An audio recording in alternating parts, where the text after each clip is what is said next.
Welcome to Nano Industrial Excellence. So today I will explain on defects and defective. A lot of people they are not very much aware on defects and defective. Sometimes they jeopardize the terminology defects and defective. So today, if you reviewed my session, hopefully it will be very clear between the terminology defects and defective and how you can apply on your product or services.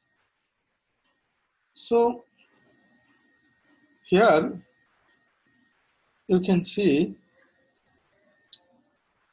on polo shirt.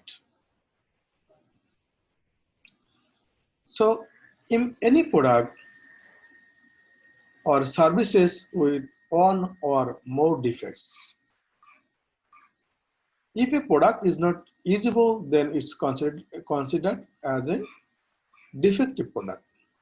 So here you can see on polo shirt, here are different parts is there like collar, button, placket, pocket, body, shell fabric. Here is a cuff, here is the armhole, here is sleeve, hem. So that is on the basic part of the polo shirt.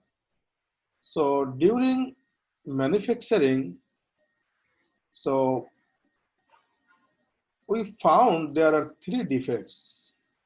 One is the pocket is little bit biased, slanted, and here we found a fabric fault. Like fabric, there is some yarn out. So here we found a fabric fault, and in the bottom hem, found some broken stitch. So stitching is not continuous manner, so there is some broken is there. So today, I'll not go through the details about the critical defects, major defects, and minor defects.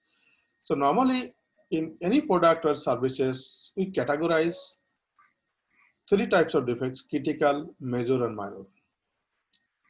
So if we talk to the definition of the defects and defectives, a product defect is any characteristics of a product which hinders its usability of the purpose, and in terms of the design defect, manufacturing defect, functionality defect, maybe fitting defect, maybe safety defects. So that is all the manufacturing fault.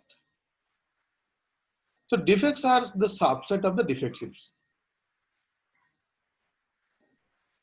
So here you found three defects. Defects 1, here is the defect 2, and another defect 3.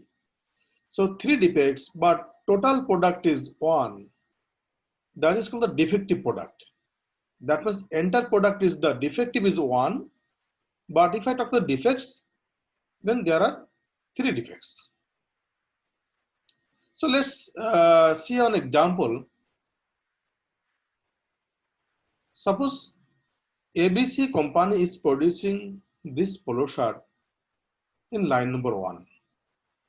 So Moina is a quality inspector checking at end table area. She found 5 shirts which has multiple defects after checking 60 pieces. Then what would be defective percentage and defects as well? So if you go to the problem statement, so shirt 1 found only 1 defect, shirt 2 and 3 found 3 defects, and shirt 4 and 5 found 4 defects. So if you calculate the total defects, total number of defects for shirt 1 is only 1 defects, shirt 2, 3 plus 3, plus shirt 4 was 4 and 5 was 4 plus 4. Total 15 defects is found. The total check quantity was 60 pieces. So then defective shirt is 5 pieces. Total 5 pieces that are the defective shirt. So defects per 100 unit, defective per 100 unit, not the defects. That is called a DSU. That is 5 defective garments are found a defective out of 60 garments or 60 polo shirt. multiply 100. So equivalent to 8.34%. That means if I talk to the DIC or defective per 100 unit, that is 8.34. But if I go to the one garments has found multiple defects, so total defective is 15. That terminology we use as a DPU. DPU means the defects per unit. So number of defects divided defects, number of defects or number of checked. So total defects was 15 divided total check quantity is 60 is equal to 0.25. 0.25 defects per unit. So what does it mean by the DPU? If DPU increase, then definitely it's also alarming for us. So that is the DICU and DPU. Now all the expertise, novices, as well as middle experienced people, I have a question to you: how to deal with the DPO, defects per opportunity, and another is how to deal with the DPMO, defects per million of opportunities.